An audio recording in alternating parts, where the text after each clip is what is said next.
Chick. They're still evil, but they. I think we're mixing up the fried chicken lore. Is this on? Am I about to start flying through space? Exactly. Yeah. We're about to snooze. We're about to go to sleep because we've all had a long day.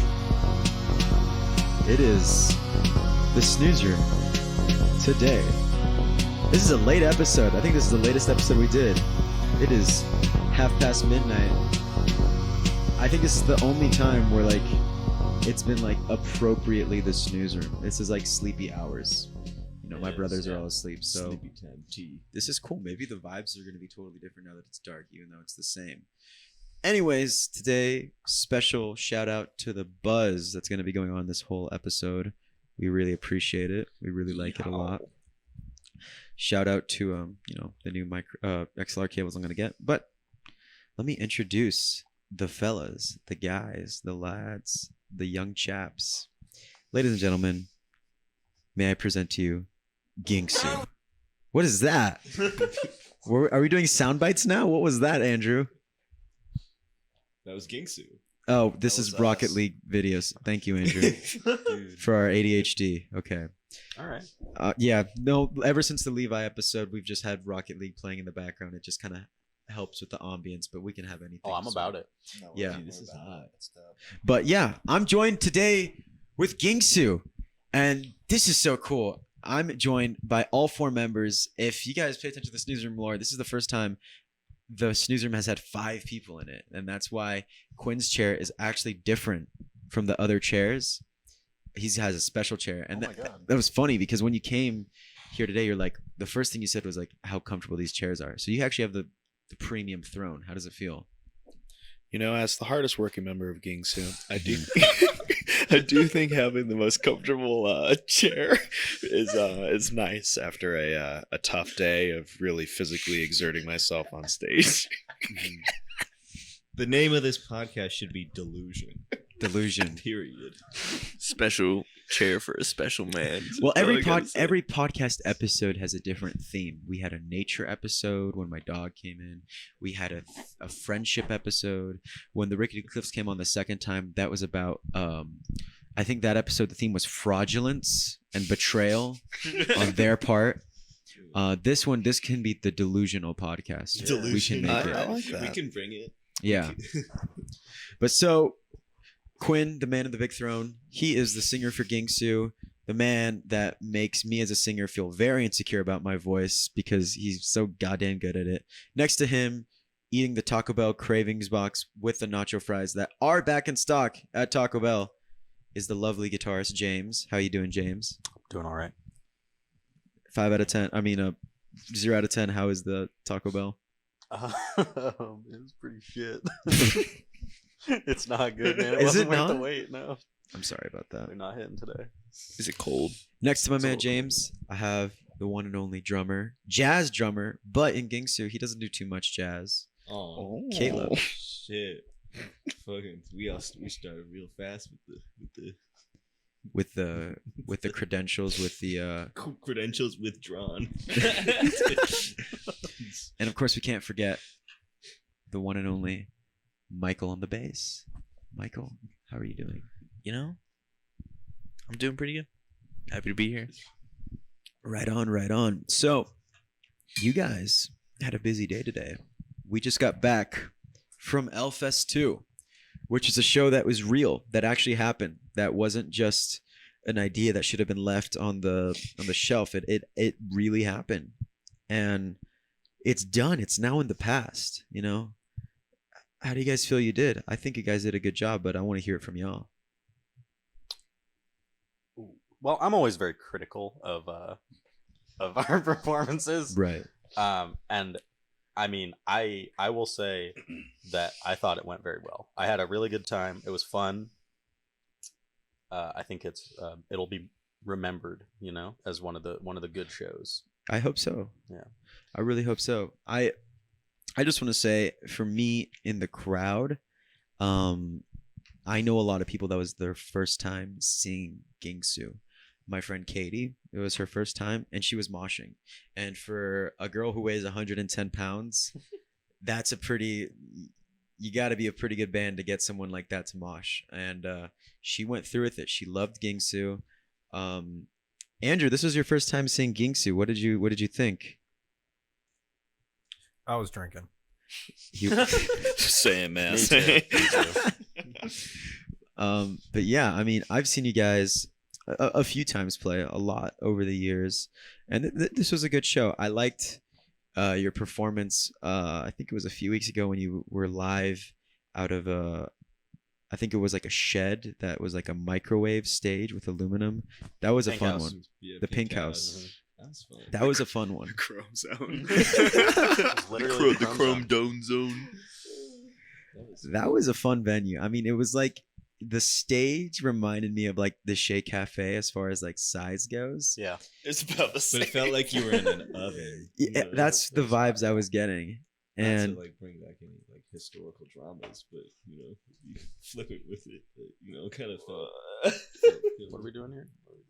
We can move on. keep cooking, keep cooking. We can- Don't let him cook. He's not the chef in the band. We're gonna stop him from cooking. No, but I mean, You it can- was you can edit that out, right? no, there's no turnbacks. No turnbacks. Completely uncut. That we can do editing. For example, I mentioned this.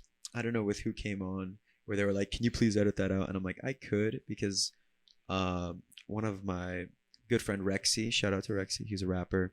He came in here, and he doesn't go by his real name, but I call him his real name, and I didn't know that his real name was a secret to his audience until like halfway through the show, and he's like, "Hey, can you like just call me Rexy?" And I'm like, "Oh shit!" So I had to go back and bleep out every time I used his real name, and I missed one. No. I missed just one, No. and it was like in the middle of the episode. So I thought like, "Oh well, it's good nobody notices. I'll go back and fix it." And then he was just like, "Everybody knows," and I'm just like, "Shit." But he doesn't really care. That's a weight you have to live with, though. I guess so. It only takes one. way. It only takes one. Yeah, it's just that's the crazy thing to think about. You know, it's like your entire life, all it takes is one thing to happen, it's over. Yeah. You know what I'm Yeah. saying? That's how it goes. I mean, I don't think about that too often. That's not something that weighs on me, but I'll be thinking about that when I go to bed tonight. You know? I mean, in the Same. context of the show too, like going back to the original Right. question, right. I do think it was a very fun show. Yes. And it was all of the like original L-Fest people we've been playing with for like a year now. Like we could see all of them singing along, and that's like awesome. You know, it's funny because I've had a lot of bands here, and I've had the pleasure of meeting a lot of bands, and a lot of them date back I'm not gonna. I'm Michael's not. out of pocket on this one. There's too many cooks right now. Yeah. Five might be pushing it. 5 cooks. I think this room was designed for 4, and then 5 is just destined for cancellation. Yeah. Or There's something. there's too much testosterone. So what we're hearing might- is Gingsu's never coming back.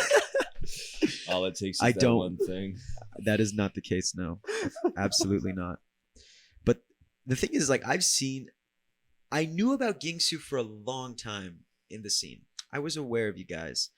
Actually, I'm gonna get back to this actually. But the first time I saw you guys, I realized, holy shit, I haven't seen them. It was at Soma. It was at Soma. It might have been like it was when you just dropped the latest album. Okay. Okay. So it was the second summer show, probably. So that was August 6th of last year. Yeah, Yeah. that sounds about right. Yeah, that was the one with Erratic and Sansanol. That was a Yes. fantastic show.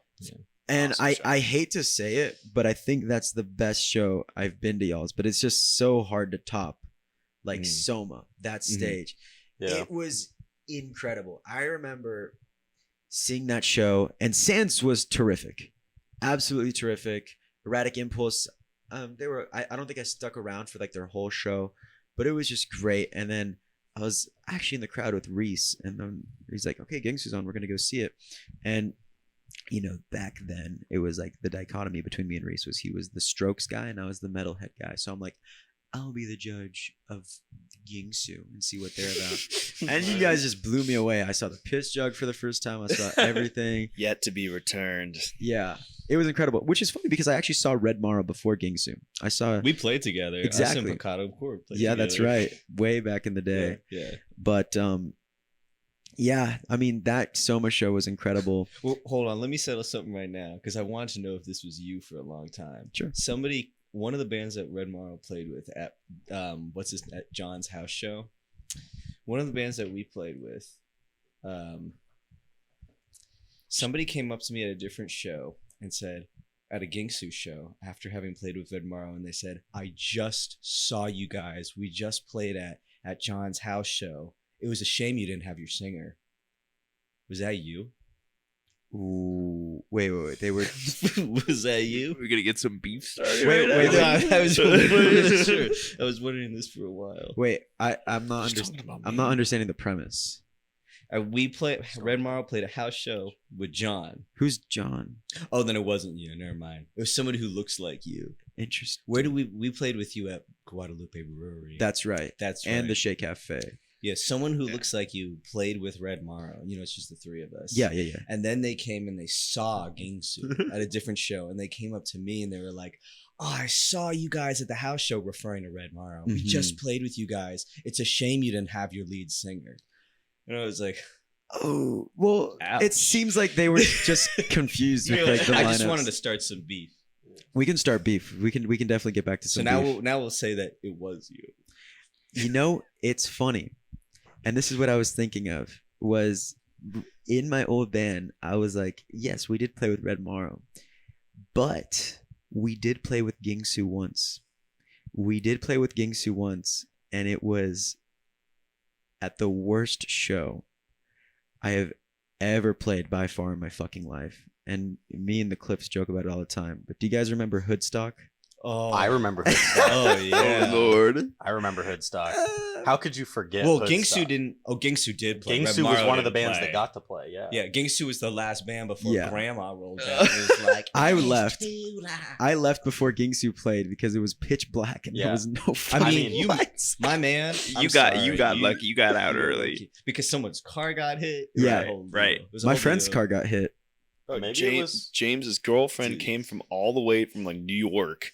It sees This us was, play. that was it. the show. That, It was this that backyard Yes. show, and there's like underage kids pissing on the fucking Well, hey, driveway. Oh man, there were There's these. fucking. It was bad. We You know ever that see- she really supports you, James, because she's Yeah. still here. That's true. Did you ever see? We love do you watch Heather. Let's Always put that in Sunny there. at all? Yeah. Okay, so you know in the therapy when they go to therapy and Yes. Frank gets unzipped, he's like, "There was a frog kid."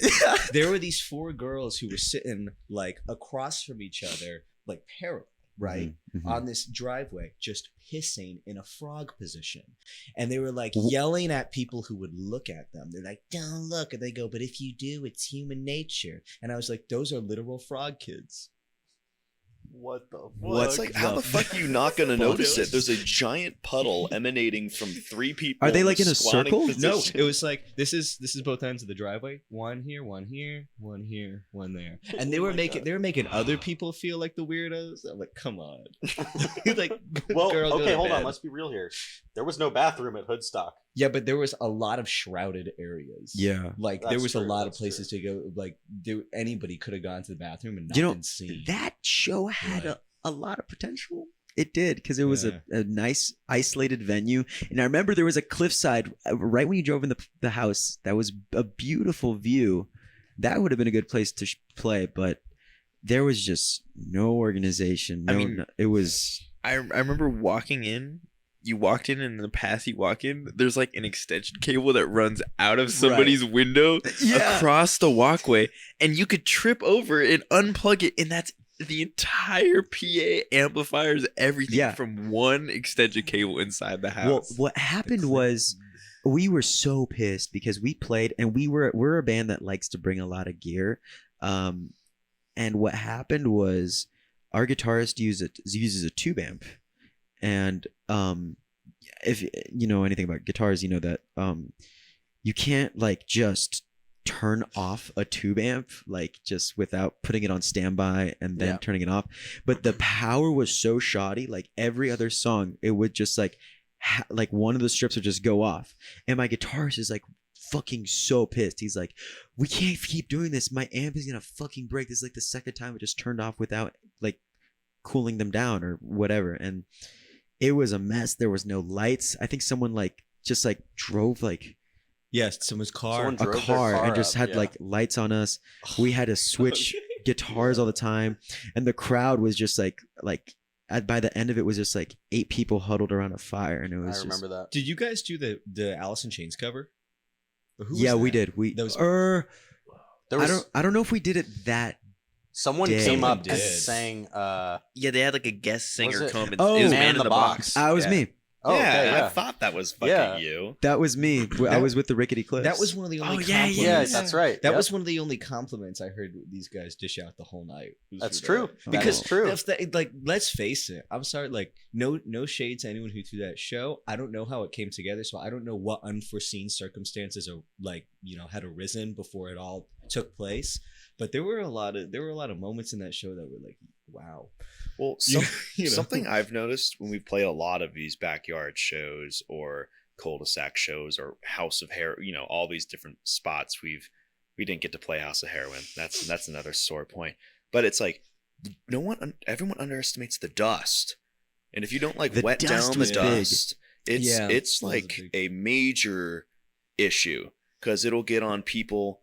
People start spilling drinks. It turns into like drink mud slush. Yeah. It's just one of those things where if you're playing a spot that's not on a stage, and even if you put a carpet down or something over it, that dust will get on all over your gear. It'll get in the little Guitars. creases of your pedals. Yep. It'll Yeah. The it'll fuck up pickups. your clothes. I'm like, I used to press some of my buttons on my pedals, and I And could it was, like, hear, crunchy. you could I know hear the exactly what dirt you're talking crunch about. in the button. I think for the one of the and here's the thing, like to go off of what Caleb was saying, it's hard. It's an ambitious task to have like 10 plus bands at a venue and try to organize it, which is why like, say what you want about Levine, L-Fest.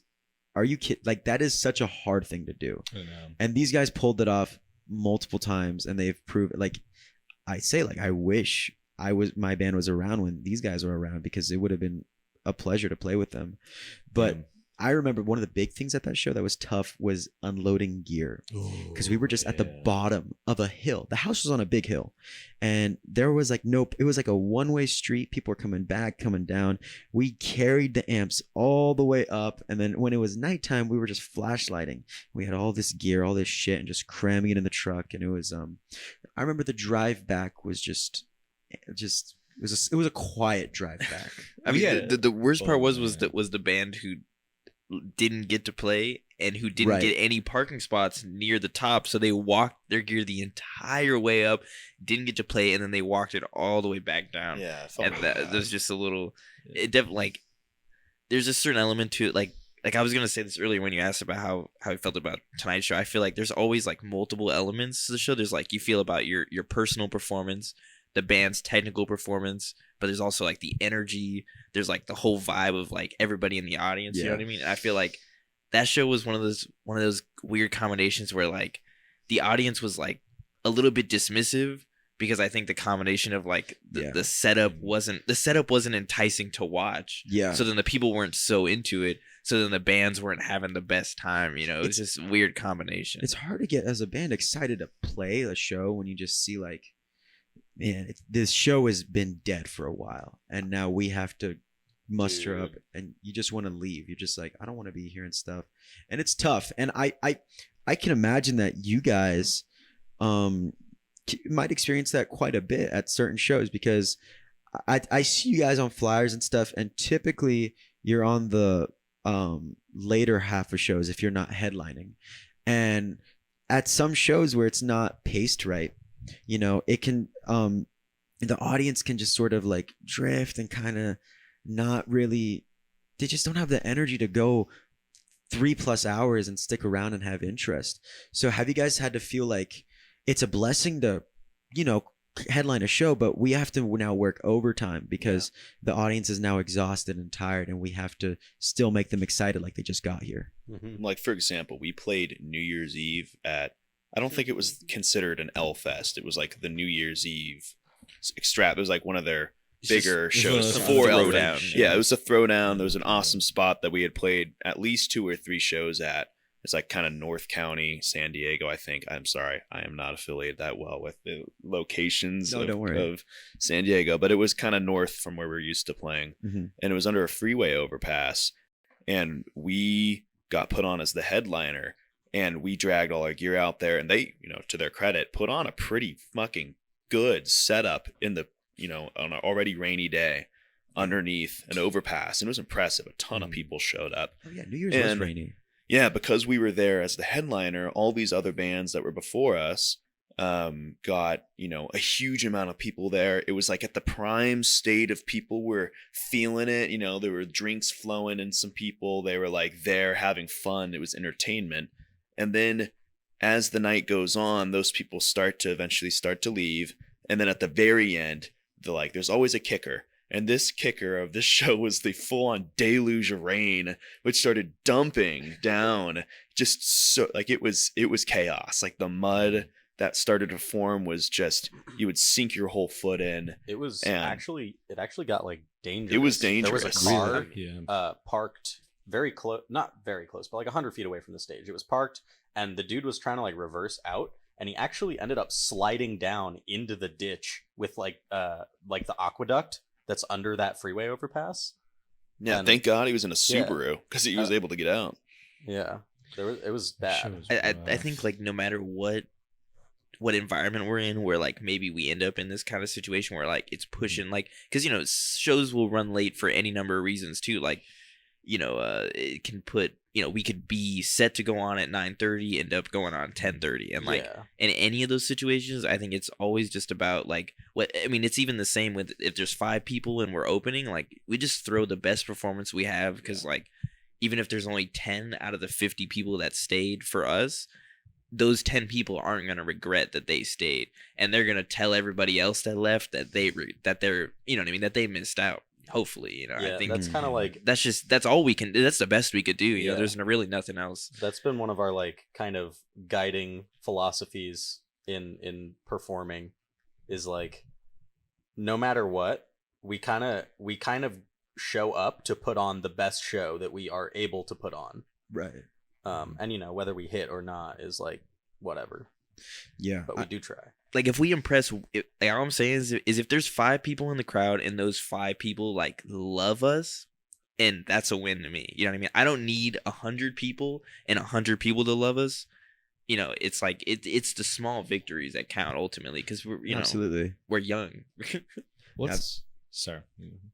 No, please. Well, I think that's the thing about kind of like our audience in general, is that sometimes you can see things happen around you. You can see maybe other bands and like, other artists who seem to have like this really huge kind of every show they play, they have masses of people turn out. They have, like they just get more folks to come out just for them alone. And sometimes obviously for every artist, like if you don't have that, it can be discouraging. But when I think about the quality of fans that we have, like we played Anaheim House of Blues recently, and we had 7 people who individually drove over 2 hours just to see us. None of them were related to us. There were no friends. It was there was no connection with them beyond just they were massive super fans. And they talk about, I memorized all the lyrics to your song. I heard you guys one time. I memorized all of the lyrics to all the songs on your album. Like I made you guys this art. I did this, and that. And I just think like, if you're down on yourself about not having a mass quantity of people, you have to remember that people aren't taking the time out of their lives to invest that in you if they don't actually believe in you and what you do. So you need to look at the quality of what you're getting out of people, because there are a lot of bands that,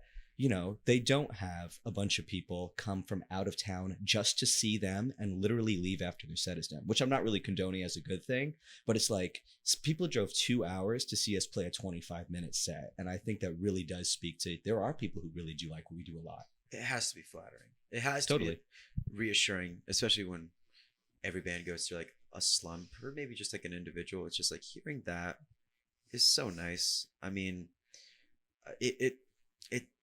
it's just nice. I mean, that's kind of like, I'm definitely a fan of yours. And it was like after that Soma show, I heard a lot of talk about Gingsu. Everyone was hyping Gingsu up.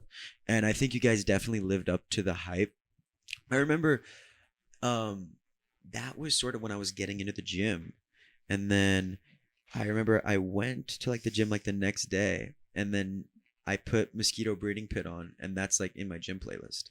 And it always comes on and I love it. And like I'm always like I hear it come on and it's like creeping in. You hear like the guitars turning on and it's almost like you guys are just like the instruments are like fading in, and then like I just do a set right there. I mean, I love that song so much, and I know that's like your big hit, but it's cool. I mean, I wish I felt it. I tell this to a lot of bands, and the thing is like I get excited when I see like younger people come in, and I always get a little nervous, and I'm like, oh my god, these kids are so young coming to the shows, and it's like so much craziness, like drinking and people smoking outside. But I realized I was that young going to shows, but it makes me excited because I remember when I was that young and I saw Funk for the first time, and at that age, and just seeing them at that point of their career was just like it just stuck with me forever. And I remember I bought their CD that day and I put it in, and it kind of sucked compared to how they played live, but I didn't care. I didn't care because I loved it either way. And you know, I feel like I kind of got that with y'all, except I had like the Spotify, and I was like, oh my god, this actually sounds good. Bro, we love the fucking Funk guys from the get-go. It was hilarious. They Just gave us like- one of our first shows, actually. Oh, really? Yeah, Funk. We had just started playing up in. This would be like long before we came down to San Diego. Yeah. But we had just started playing. Temecula's a little closer, yeah. Well, no, we played with them Yeah. up in North OC. Yeah, we were Oh. in Santa And Ana. at this place called FTG. We've played a lot of times since, but they were like one of the first bands that we reached out to because we like their music. It's like, oh, we like your vibe a lot. Yeah, I Please keep us in remember- mind. Sorry to interrupt. I remember the lineup as well. It was I think what was it? It was us, and then Funk, and then Virum, and then It's butter. Yeah. And I It's remember the whole lineup. It was actually just banging from start to finish. It was I like mean, a really good. Because even from that point lineup. forward, like to this day, like we can always, I mean, if they were still playing shows, right? But like we could always like I think like less than a month after that, we're like doing like a DIY generator show, yeah. fucking just pulling out people, just having some beers together. You know what I mean? Like definitely fucking cool. It always felt great to have a band like that supporting us and those guys, because we really not. I do think in a lot of ways, like for better or worse, we are kind of outliers in any music scene we've ever been a part of. Right. And we've never really felt like, or I guess maybe I'm speaking for myself, but I think it's a collective thing. As much as we enjoy all the music scenes and we really value the bands and value the artists a lot, Mhm. I don't think we've ever felt completely like we just fit in. And it had been definitely hard initially, I think, to get people to take us seriously. Really? Yeah, because especially up in like LA and then in Orange County too, the styles are a little bit different, and we didn't really have a sound that was similar to a lot of other bands. And down here, I thought the environment was much more welcoming. But even down here, I think our style is a little bit different. I think so You know? too. I mean, I think so too, but I think it's. I don't mean this in a like it's not like you guys are so different. It's just like there really isn't a ton of like metal bands, and maybe it's because like for example, like today at Elfest, like it's just like those guys that you love and you love to play with, they're just not like super hardcore metal, and like that with songs like Mosquito Breeding Pit, that's like so just like it's almost just like you tune the guitars down, you just go crazy. I think like recently. I'm always craving like new metal. Like when I saw Dead Rosetta for the first time, surprisingly like a month ago, that blew my mind. I'm like, oh my god, it's not just Gingsu, and that was like super exciting. I like them a lot. Yeah, I think that's a great band. they when I saw them, my first thought was these guys are like the physical embodiment of what I wanted my first band to be, and it's like kind of like how I thought we looked. Like in my head, I'm like, we're like them, but like we're not, and they are incredible, and I absolutely love them. But I think you were getting at something I wanted to ask, which was, I think a lot of people see you for the first time, and they see you on a lot of San Diego Flyers playing here a lot, and they just kind of assume that you're from here. But for those of you who don't know, Gingsu's stationed up Long Beach area. Is that correct? Long Beach, Yep. which Yes, is sir. quite a drive. I mean, I'm I'm so happy I get to go to just upstairs and be done, and then y'all have to drive a long. I mean, ass- Michael That's here's true. got to go all the way to LA. Yeah, Jesus. Michael's. I'm a little bit further than the rest of them.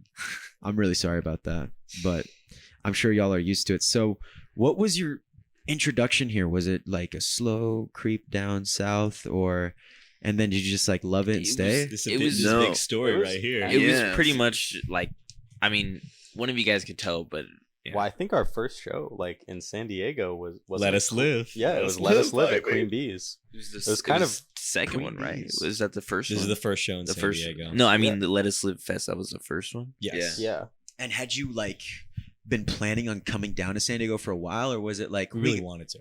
Okay. Well, yeah, we And you got definitely the wanted. opportunity. Yeah, we definitely wanted to like expand from Orange County because that was pretty much the only place we played. Like, I think probably 80% of our shows were generator shows at. And because I Fucking think kayaks, for even Screamo. more context, like at this time that this happened, like we were rehearsing in like Laguna at James's where he was living, and like in that local area, within like, you know, within like a 20-mile radius. I mean, there's like 5 venues, If that, maybe yeah. if In- that. That's in OC? generous. No, in Laguna Beach. Oh, okay. For like, you know, especially San Clemente. or It was sorry, San Clemente, Clemente, yeah. Or like especially like and those are just places that have live music, let alone new original bands with like, you know, young or like any people looking for new music, you know what I mean? So for us it's like we had to like go somewhere else, like go to Long Beach, go to LA, go anywhere. So yeah, I think we were waiting. So the other bands that kind of originated from your guys' home station, are they also doing what you guys are doing and coming down here, or maybe going up to LA? There's a couple. There's like a band called Alternative Citizens that plays down here a lot. I think I've seen them Um, on a few flyers. Joy Noise was also not an SD band. A lot of Really? people thought they were, but Joy Noise was also based up in Long Beach as well. Oh, They were, or I think full, or Northern OC. So they were Okay. like a Northern OC band. But I'm trying to think if there are any others that like frequently come down to San Diego. So much so that people think they're local. I feel like at this point you guys do more San Diego shows than OC shows. I mean, I might be wrong Yeah, about that, but that's that's the true. impression I'm Yeah. getting. Yeah, especially like last year, we were coming down here so often. You know, Yeah. like every single weekend. to play Sometimes shows. multiple times a weekend. Yeah. That has to help with your performances, because every time you're making an hour and a half trip, and it's just like, we got to do good. I mean, it's like, what's the point of driving here and half-assing it? Like, that must motivate you guys to just Yeah. push it to just. I mean, like- there's definitely an extra element of pressure involved, you know, at least for me, because it's like we are traveling so far, and there is like an element of trying to make it worthwhile. I think an important thing to remember too is like, again, we didn't come out of high school or, you know, come out of a music program or something, or have a ton of family and friends in the area who were just ready and willing to come out to all of our initial shows. Like, sure, Michael's family was amazing. They would come to almost all of our first shows, and I would get some of my buddies out, and, you know, we definitely all have our small little group of day ones. Mhm. But we weren't like a band that suddenly had access to 200 people who were our age, maybe of similar interests in high school or whatnot, and we're able to get those bands out to the shows. So that mean not only didn't we have like these people coming out to all of our shows, we were always feeling like outliers, but we didn't even really know where to start, like to get our foot in the door with promoters other than reaching out through social media. And that's how we kind of got into San Diego. Is we played this one show with our homies in Virum. We really liked them, and we saw they were doing this competition down in San Diego. It was like a voting competition on Instagram, and we somehow, I don't know how we I did. don't fucking We know had, how. we had man. like 400 followers or something. We Yeah. somehow weaponized like the There were entire over club. 800 votes. Yeah, we had over 800 people somehow vote for us. I was going around in Universal Studios the weekend before. I was visiting there with my girlfriend and her friends and my friends. And I was telling people in ride lines, like, hey, you got Instagram? Come vote for my fucking band, man. And we somehow like got in there and clinched a spot. I guess we had so many people vote for us that It even though we was- didn't win the slot, they were like, okay, we're going to get you on the show anyways. Yeah, we were. I they- respect the They hustle. slotted us in Yeah. anyway. It was Pretty we were sick. like less than 8 votes. We Apart lo- from the yeah, other we band that lost had like to, 4 times as many followers, and it was I don't know if they're still around anymore, Mhm. but like they were at the time they were a big band, you Mhm. know, like they were certainly one of the most prominent San Diego bands. Yeah, and we had definitely. never even played San Diego before, and I think that's one of the things that's so like to us, like defining of like our over like kind of like our overarching band character is that we are really serious and we will make you aware that we exist. Right. Yeah. You know, we're not out here to kind of just sit back and say like, you know, like our time will come. Let's not play a show for 5 months, or let's, you know, like we're very persistent in that way. too. We're not just waiting for like promoters to offer us shows. It's We're like making ourselves. yeah, Well, it's like dogs, baby. you know, it's like we'll take. Of course, like we Dog. like those offers, but like if we're sitting on no shows for the next couple weeks, like we're not just gonna be like right. not doing anything, crying over spilled milk, you know. right? With all due respect, there's a lot of bands that will kind of just sit around, and it's just because they it's just to them, it's like we're just doing It's this a for hobby. fun. Yeah. We don't want to definitely. stress over Right. this. There's We- nothing wrong with that either. Yeah, of exactly. course. Yeah. You know, We just have a different like we're really trying to. What is like the dream is to play music for a living, you know. And I Right. don't think that we have ridiculously grandiose dreams. Like obviously the music industry has changed a lot, and sort of a lot of local bands that we play with now. I was just talking to these guys about this the other day. Like I think a lot of times our version of or our understanding of like, you know, a lot of these bands' history is skewed. Like talking about like, okay, like the metal scene in the 80s, like the early thrash metal scene or the punk scene or whatever it is, Mhm. when music came out through very different mediums and people became aware through word of mouth or whatever, right? And these bands were kind of like, you know, they're continually legitimized through history. Mhm. We kind of tend to view ourselves apart from all those things when in reality that's the same stuff that's happening today. Like these were all local bands, and a lot of these bands didn't even, you know, tour outside of like the West Coast or whatever it was. That's what a lot of these local bands do right now. And so I think that, you know, we're recognizing things like that. It's not crazy to assume that like to have this kind of affirmative, like, yes, we can do this. We can make a living off of this. Our music is attainable enough that we could probably find an audience base that's consistent, you know? And so we're not coming from this angle that is like delusional of like we think that we will be like the biggest band that has ever existed, you know, like Yeah. not those kinds of like wild dreams that kind of people that make you take someone honestly Well- less seriously. But you know, Well, I mean, we you definitely guys have a place. have hit crazy milestones. I mean, especially, I didn't realize how I thought you guys were playing a lot longer than you did. I mean, you guys have played Soma twice. I mean, a lot of bands dream of playing Soma and they just never do. You guys have toured, and you guys are planning on another tour, which we're going to get into because I definitely want to know more about that. You guys have, 5,000 followers. I mean, sponsorship. I mean, you guys are hitting milestones. So, I mean, you hear the same rhetoric that you're talking about of just like big dreams from like small, just up and coming like opener bands, and then that's like it's hard to see it then. I mean, you love the ambition. It's like, yeah, one day. But like with guys like you, it's like we're just a few steps away. And it's a lot more just like you can see it a lot more. But let's get into the tour because this isn't your first tour. You guys have been on tours before, and did those ones go out of state as well? Yes, the first one we went to Arizona. Mm-hmm. And it was just Arizona. Did you just do one show there, a few shows? 3 shows in Arizona. We played Phoenix. So we started this show, the whole tour. We started San Diego, then we went Phoenix, then we went Tucson, Flagstaff, and then we went up through the Bay Area, and we went in order Berkeley, then we went up to Sacramento, then we went Santa Cruz, and then home. I mean, what's it like going there and just like going to, you don't have an audience there and you just sort of play, and is it just like totally different? Is it intimidating? I mean, it's very similar to what you get when you first start playing shows, where it's like you get up on stage and you have no idea who's going to be there or what it's going to be like because you've never played with any of the bands and have no idea what the scene is like. So you get up on stage and sometimes there's people and sometimes there's literally nobody. You're playing to a completely empty venue or like one dude, like, or the other bands, which is usually the case. And it's really, I think it goes like back to what we were talking about earlier, where it's kind of just like about doing the best you can despite despite the circumstances that you don't have any control over. And so you just go in, you try and play your absolute best show, and hopefully wow enough people that, and again, like even one person wowed and like, oh my god, that becomes a fan of Gingsu. That's a win. Like if we drove all the way up to Santa Cruz and we played our hearts out and got one fan out of it, I call that a win.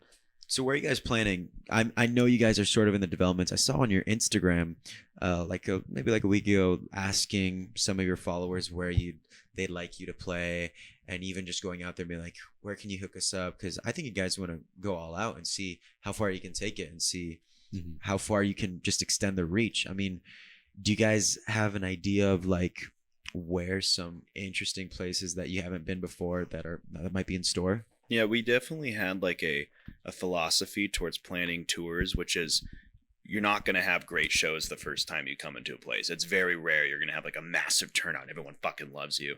It's about like planting little seeds in all of your first kind of shows that you play, like exploratory shows. And then you return back on another tour and kind of water that seed. You keep doing it. That's what we've done in San Diego. That's what we're doing now a little bit more in the OC. We got some more OC Long Beach kind of shows coming up.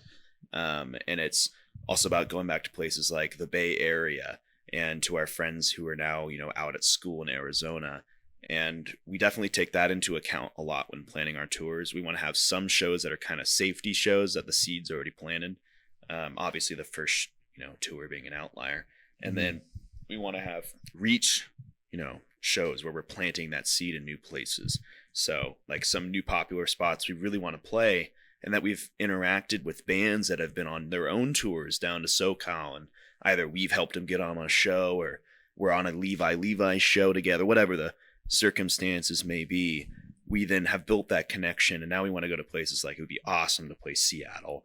It'd be awesome to play like spots up and down the Pacific Northwest. So really it's, I mean, not to say it's not important, but like it's almost more important like that you check the same boxes again from the last tour on the second one. So you go back and just hope that the people who saw you in that area the first time see you on a flyer again, and then they come back, and now it's like, that must be so cool if you see a same face again in a different town. That actually, like we have some fans up in Berkeley that saw us the first time and really liked us, and then the second time, it's like Quinn was saying, you plant that seed, and it's like maybe an okay show, maybe not a great show the first time, but the second time, depending on who you impress or who really likes you, they'll tell their friends, and then the next show you have an actually good turnout, and it's for you.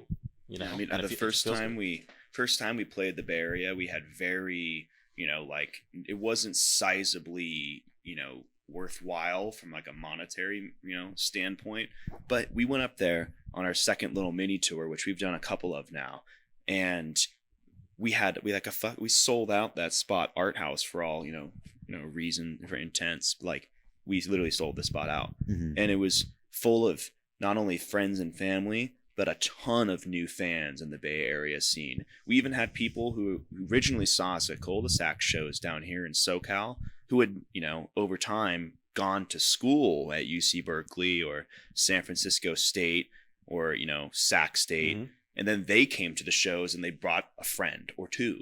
And like, it's the long game. You're getting people who will then bring other people. So when you go and tour in these different cities, especially cross state, do you kind of know what you're getting into, what the vibe's going to be? Do you guys, or have there been times where you go there and you're surprised by like the bands that they put you on a lineup with and the kind of show is it like, or do you guys kind of have an idea of what you're getting into when you go there?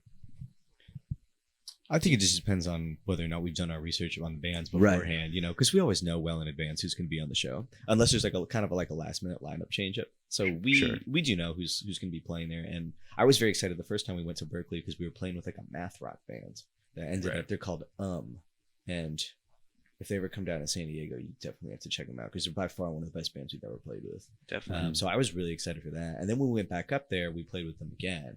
But yeah, there have been bands that we had played with, I think, that we listened to beforehand where we were like, we feel like they're a good stylistic fit with us. It's hard sometimes from that perspective because our style is like a little all over the place to be like Right. to be thinking about like exactly like the kind of like bands on the lineup as well. It is, yeah. I mean, and that's the thing. I call you guys a metal band, but really it's like Mosquito Breeding Pit, yeah. And then, but like, for example, the song Mommy Issues is like very math rocky, I would say. It's very just the acoustic, or not the acoustic, the clean guitar riff that opens the song is like so out of left field, especially for me, because, and here's the other thing, Reese is kind of a piece of shit because he's like, you're gonna love these guys are like hardcore metal, like in your face, and then you guys really weren't, except for, of course, Mosquito Breeding Pit, and I'm just like, in my mind I was like, oh, I was expecting it to be a little harder, but I do have that. I feel like it's hard to pinpoint exactly what your guys' style is. Yeah, we from the get-go kind of have this idea of like, we don't want to pigeonhole ourselves into some sort of generic label that is like best used to market us to people. We've always found that putting on an amazing show and having music that has strong melody, regardless of what type of technical skill expression type of song, Right. or a hard song or a lighter indie song, we know that melody is really strong and people resonate with that. So that's why you hear songs like Mosquito or Pariah or even TRE, which is our next upcoming song, that are like very aggressive, kind of new metal sounds in a way, paired next to songs like Pepper Tree Lady or I Just Want You. Did you guys do I Just Want You tonight? We didn't. We kind of alternate our set. We have a lot of songs now, so we're at this point where we can kind of craft a set towards what we think people are going to want to see. Like James here unboxing his had that box open fucking this whole fucking chalupa. time. Can we get the Chalupa review? Let's get the chalupa cam over here. I think this is The chalupa important. cam. I think this is. We need it right now. I think we do. Well, I mean, maybe we could wait till you finish it. Maybe eat the whole thing and then Give review us it. your rating. Why don't you walk us through the ingredients? The I feel think is good. It's got a good feel. It's like mouthfeel. a little squishy, but I can tell it's going to be. Well, I can't tell it. I'm hoping it's going to be crunchy and not a lot of spongy. sour so. cream. A lot of sour I cream, remember a right? time this Cravings box used to be $5. I think nowadays it's like what? $8. It's like 8, yeah. It's just a $8.50. fucking goddamn capitalism fucking nightmare, bro. It's like This I shit think the is- government needs to step in and just put a cap on Taco Bell. Man, I think the government. I think the government needs to enforce like some sort of law about the Right. dollar menu coming back, and that I should be think at so. $1. No, I think the because- government needs to mandate that the For real. McRib is here year round. That's I don't know about I don't that. know about that. I don't know if I That's can- a you thing. I don't know. I think Congress might pass on that one. Might get stalled. What do you think about the Grimace birthday meal? Who the fuck is Grimace? Isn't What it is like he? 25? He's like about the this purple earlier. fucking. No, I know. Andrew, like, can I you pull know up which Grimace? character he is, but like, what does he do? Actually, the original What design. do any of the McDonald's characters do? there's actually a lot of Grimace lore. They give people If diabetes. I'm not, that is not. It works. Though. It works. Zoom in on the one on the left there. Look at that fuck. Dude. So that's Grimace. Yeah, he looks like what Thanos happens Grimace. when, like, There's fucking- Thanos Grimace. Man. I don't know exactly. He has a lot of lore. I'm sure if you go to his Wikipedia, Oh, he has man. family members. What? If you want to, He looks like he was produced asexually. he could have been. He's a His product family of what's it members called? The budding. powerhouse of the cell. Budding. Mitosis. He's mitochondria Yeah, personified. mitosis. That's his. You heard it here species. first. So why don't we look into the lore of Grimace, because it is his birthday. He has a meal. Compose- That's a rather short Wikipedia entry. God damn. Wiki fandom. McDonald Maybe we can go to the land. wiki fandom. I just don't want to try his shake. Come on, It's- Jamie. It's purple and it's oh no, go up. Yeah, go what up. the hell makes a shake Why? purple if there's That no one. berries in it? Like that Apparently it's shit's- wild berry, which is not Oh, real. A berry. That's wild berry. That's a fucking Rugrats character. Okay, Grimace is a character featured in McDonald Land commercials, now His known best as friend. Ronald McDonald's best. Okay, so he's Ronald's best friend. Interesting. He was introduced as a villainous character called Evil Grimace. I heard about this, who stole people's shakes. Oh. Interesting. But he quickly morphed into someone known for sharing the joy of shakes with his friends. Toward that end, he is occasionally portrayed as having birthday parties involving several McDonaldland characters, including those attending Grimace's birthday in 2023. Fuck no. Yeah, he actually originally had 4 arms, and yeah, he was evil. Bro, it said in there that in the 60s or the 70s and 80s that he was sporting sunglasses and a fucking mullet. No, It says that in the damn Does it say Wikipedia that? on Ronald McDonald Wiki. can I see that? Yeah, check that shit out. In the He's- 1970s and 80s, Oh, he was braces, not sunglasses. Even mullet and worse. brace. Oh, Bruh. there he is, looking Oh, dude, those glasses funky are fresh. Glasses are pretty good. Looking fly. Who's his friends? I do want to see who his friends are. Is this official McDonald's? Is that guy still alive? He got a license I and don't got a know. new car. He's that. Who gave Grimace He loves to the dance and fucking whip? skateboard and sing karaoke style. Maybe you guys should have him on. I don't know. You should, dude. He probably. he sounds probably like kind of a drops cool fat guy. fat beats, bro. as long as he, Don't as give long as us he new brings some ideas. shakes. He shares his shakes. Right. he probably He's into all shares kinds of cool stuff. Maybe he's a I cool mean, guy. you did bring out the gimp suit. Would you get the grimace the suit? grim suit. The grim suit. the grimp suit.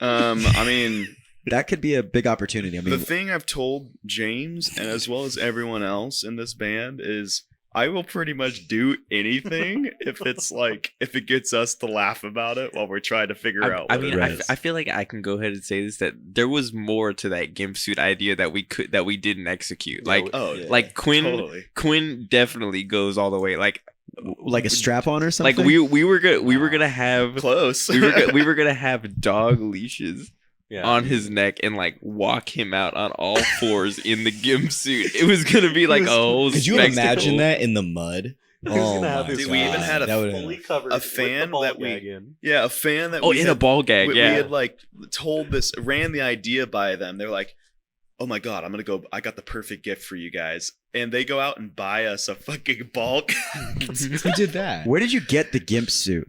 Huh? Oh, story behind that too. So it was like maybe 2 or 3 days before the show, and I couldn't find one after a week of search. So this The- was something in discussion before. Yes, we had been planning it for a while, and we actually started planning like months in advance. We just didn't know what show to do it, like to line everything Right. up for. And this New Year's Eve show seemed like the perfect opportunity.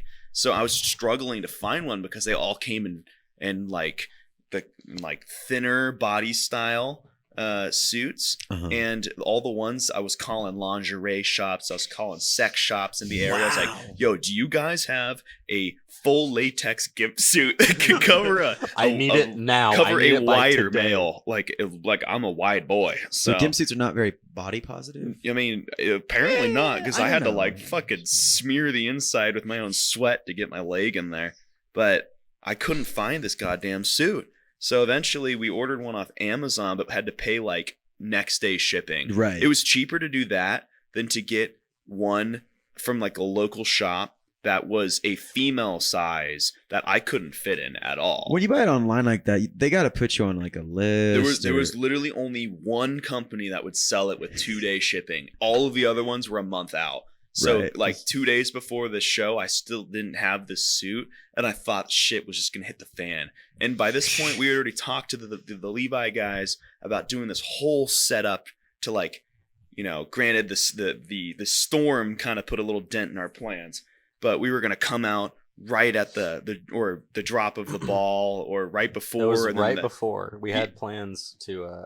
It did not. Yeah, it didn't materialize. Oh. And then as I'm getting out of the back of this fucking slippery Dude, ass I- U-Haul van, I zipped him up in the van. Like I had to climb in the van to zip him up, and I was about to finish, and then the zipper fucking broke on the back, and so then it wasn't even gonna stay my on. fucking back just like Hulk ripped that shit. Was it like open. a zipper break and then it's like It was stuck a zipper forever? from my ass crack all the way to my fucking Because skull. I don't know. I would love to pull that video up, but like there's like the one where the guy's zipping his friend up in the Spider-Man costume, and then like the zipper breaks, and he's like, "What was that? What happened?" And there's just no way of getting it off after that. It was And you're just literally that. permanently in a It gimp was literally suit. that, except reverse. It broke up at the bottom. Is it like this? He got it right about there, and that's where it broke. Well, then he gets it on. Yeah. Boom. Oh no! I mean, mean, if that was you, would maybe be here in a Gingsu, and then that's just you forever. It would just be me forever. That would be the birth of a whole nother persona right there. Right. Dude, the Gimsuit thing, like,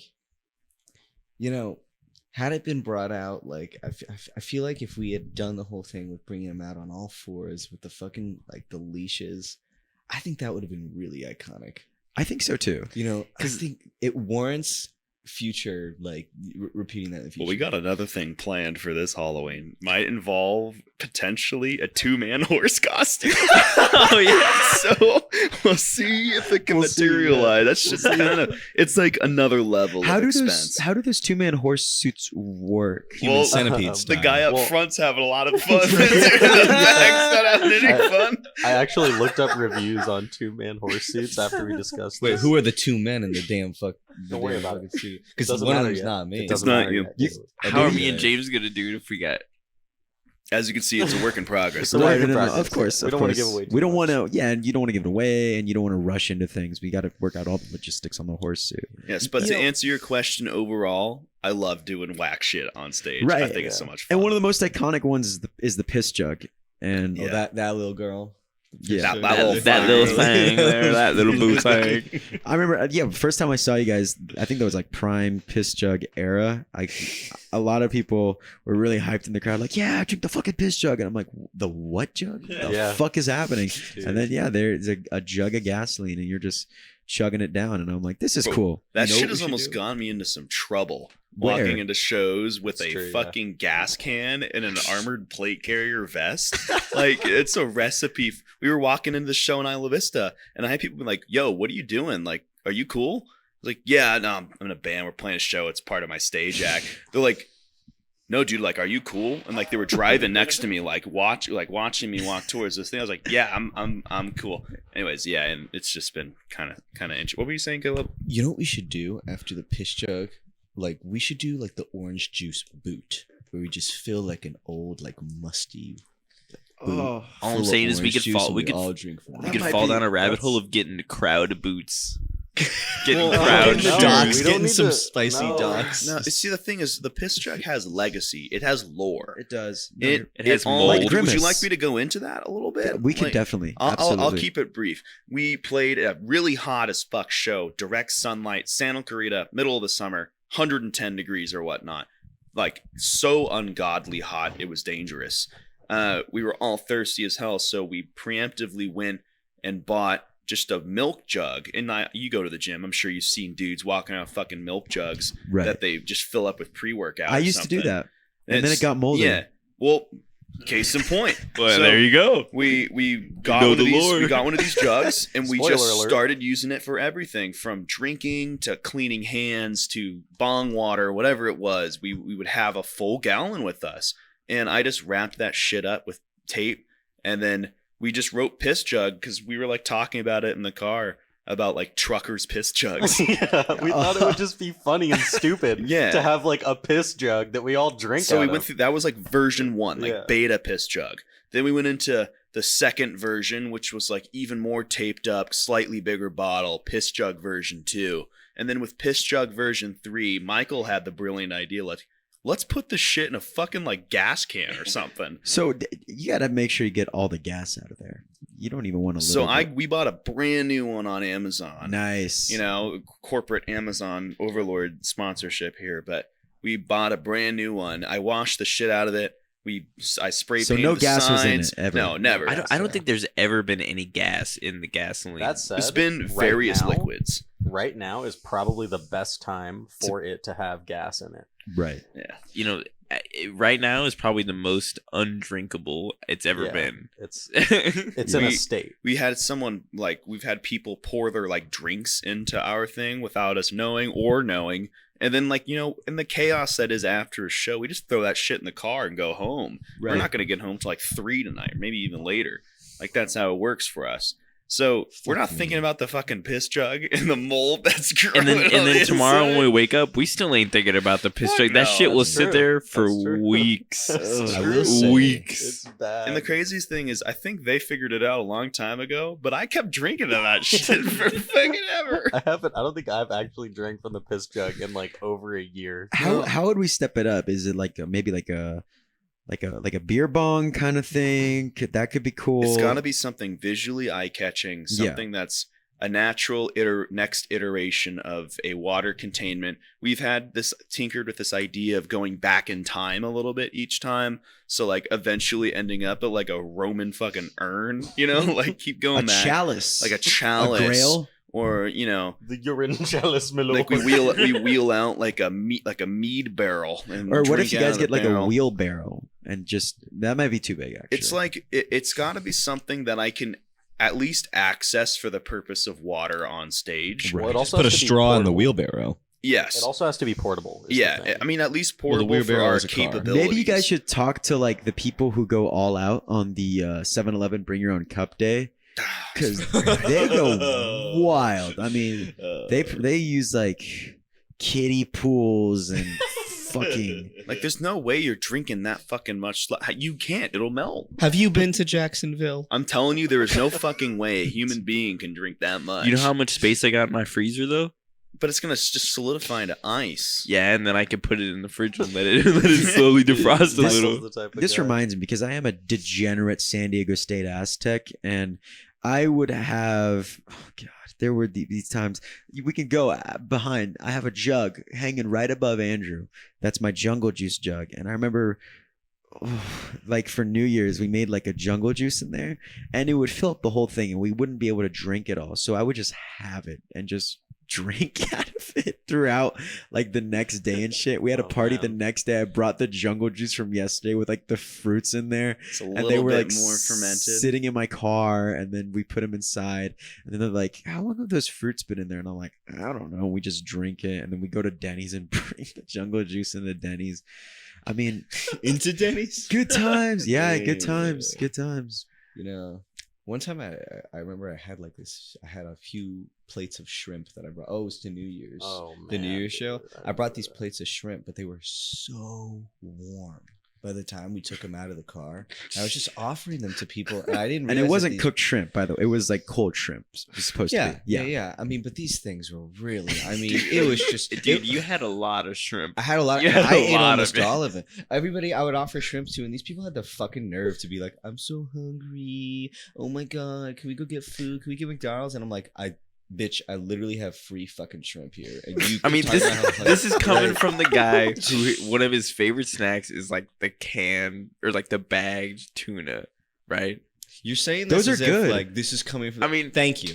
That you're This is supposed to coming- eat I mean, it. I'm just, from the guy. I'm just, I'm just This is saying that coming if from your the that guy. if your favorite snack is already like something like seafood related, Yeah. then you're probably gonna be down for some shrimp at like It don't 10 matter. It don't matter PM. because if I'm out there bitching, complaining, crying, and moaning on command It with wasn't all all of my that. friends, It wasn't all that It was. bad. You weren't there. It was there. Go on. I'm I so was I was one of the hungry. people that was hungry. What do you Oh. mean I wasn't there? So, well, I didn't remember it, That's but true. I'm so hungry. Well, how can you Oh my say what it was if you don't God. remember? I'm Bruh. so hungry. You There's know what? one thing, man, I have been taught in my life, and it's like if someone just comes up to you with seafood, you don't accept it.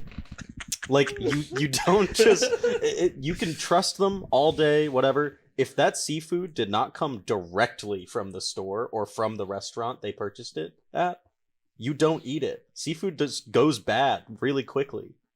And it can actually leave you seriously ill. I think these are irreconcilable Wah. differences. This is why I never take sushi. So This when is, after. these are the lies fed to you by big seafood and just the seafood corporate conglomerates that just want you to not eat their delicious seafood. is I mean, what- look, if I'm offering you food and you say no, I mean, that's a completely different story. Like, that's like, there was a ton of people who were like, Reed didn't like shrimp, so Reed didn't eat the shrimp. The microblades were anti-shrimp, so they didn't eat the shrimp. name But that's drop all the shrimp haters. No, but that's entirely like to me the thing is it's entirely different than making a big show about how starved you are and then you have somebody come up to you that's like, "Hey, I literally just bought these shrimp from the store. They are hot, like they were warm in my car car because I got them like 45 minutes ago, but I just got them and you can eat them. And like, I'm sorry, I don't buy it. It's because they didn't like shrimp. And like at the end of the day, I understand that, but also the prerequisite, why are you complaining so much?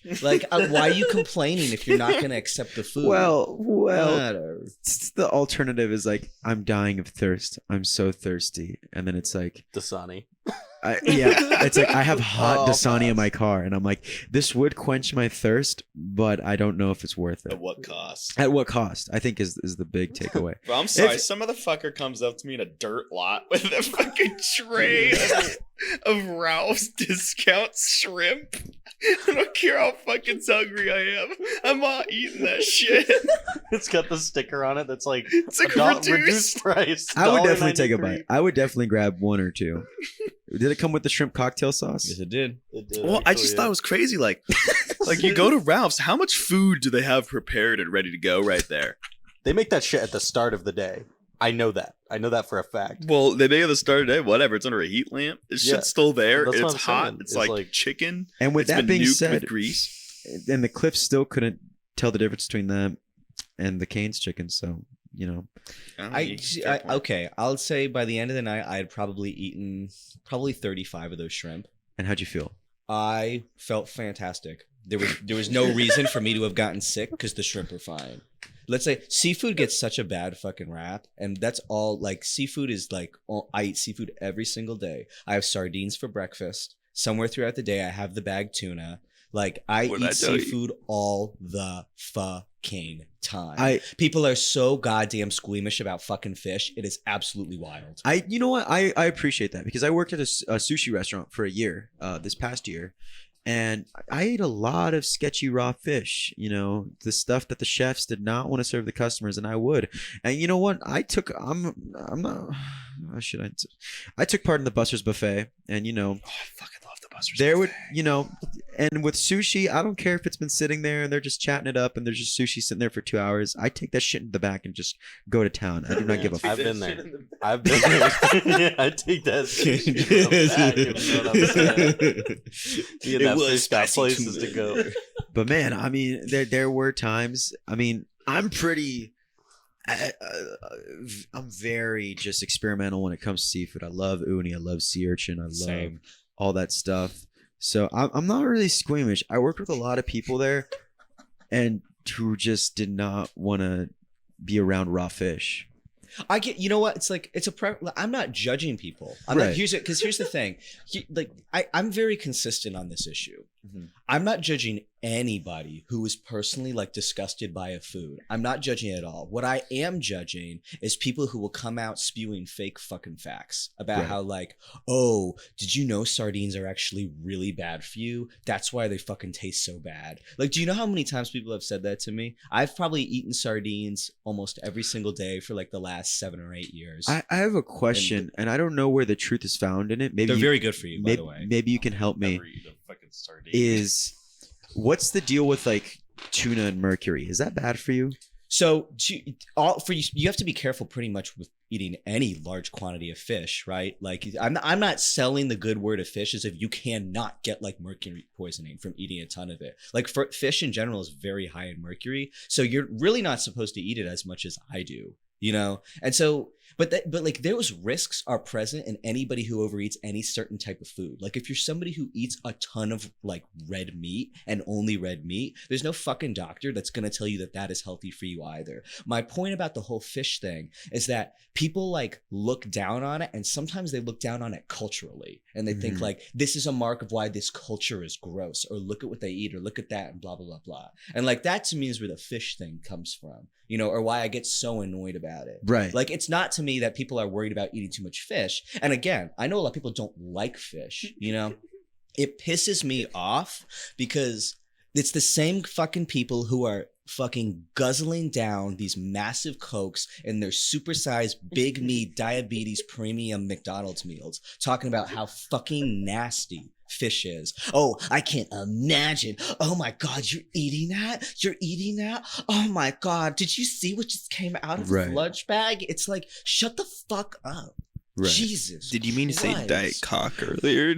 No, I- Diet Coke. I will Did I say, say cock? I get a little grossed out when the shrimp have the poo vein in it. Yeah, just bite it all. You're doing it for Caleb, gobble that shit down. I love how we got to this It's conversation. it gets me topic. The magic of the snooze room. it gets me heated, you know, because it's like I can't stand the double standards. Right. And like if you eat like shit, just admit you eat like shit, but don't sit on top of your fucking goddamn undeserved ivory tower about how what I'm eating is gross because it came from the ocean. Girl, give me a break. Right. Like you're sitting there eating a fucking 8x8 from In-N-Out. Don't even talk to me about unhealthy food. You know, you don't have a fucking Goddamn. leg to stand on. Okay. That felt personal. That felt like a targeted Right. attack. Quinn's like, Right. but I like 8x8s from In-N-Out. I do too. I was making eye contact with Like- Caleb, and I was like, oh my god. No, I'm not upset with you. Any of these guys can tell you, I'm actually not even upset right now. This Right. is just how Yeah, I this am. is- Like, this if I is- get that's heated true. about No, something, no. and the fish thing is a big thing to me too. I'm the same way because I hate when people just it's like a fear mongering thing. It's like a mob mentality. And I think the musical genre, this is off topic, but I had a conversation with some people out in front of the venue tonight about this. So if you're watching this, you know exactly what I'm talking about. I think the seafood, in terms of the all food equivalent of that in the musical genre, is the way people view post grunge, as far as compared to every musical genre. I could see that. Because I could see people that comparison. hate on post grunge, and because they say fuck Nickelback sucks, even though they're not even that bad, and then they compare it like, oh yeah, when you slap the name post grunge, it doesn't even sound like grunge. It just makes it sound like, oh, this is supposed to surpass grunge and exceed it. Oh, my version of the great seafood debate going Yes. on over here is I will defend Creed till the end. I think Creed fucking kills it. One Last Breath. Mark Bro, Tremonti. I'm screaming that guitarist. shit. Like, and then they all joined into fucking Alter Bridge after. Oh, just awesome. You know, it's a shame. It's a shame Stapp is kind of fucking. So, guys, I had one thing that I wanted to crazy. say about the tour question earlier. Yes. Let's No, just please. circle back. Just so we can circle this all the way back.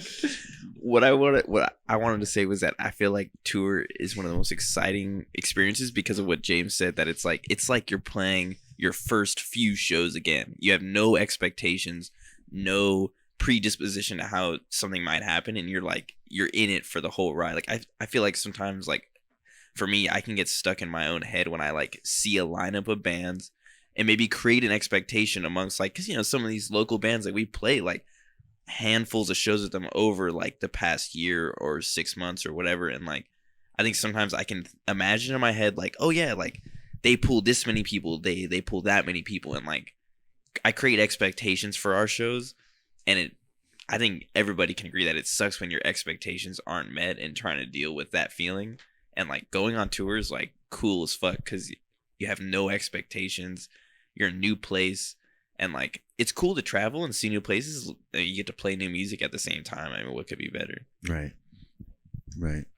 That's facts. Hey, Andrew, how are we looking at time? Hour 14. Okay, we can go on a little bit more.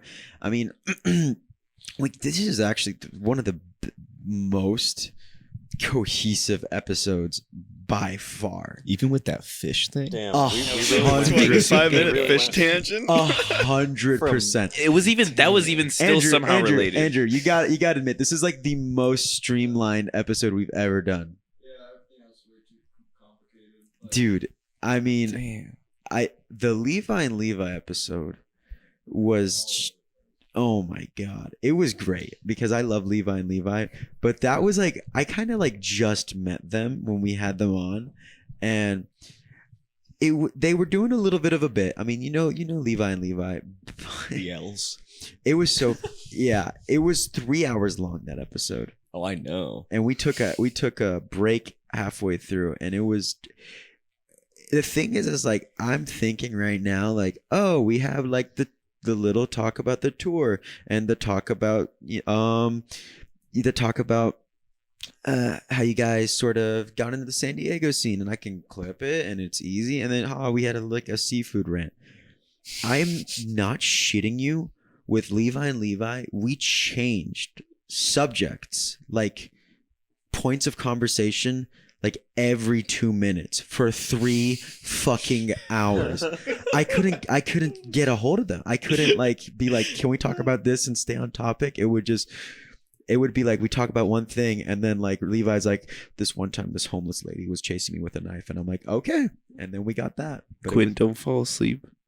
Can I tell you a Levi story? This is some Levi lore. Yes. So I actually met Levi musically. I won't say his real last name in case he doesn't want it out there.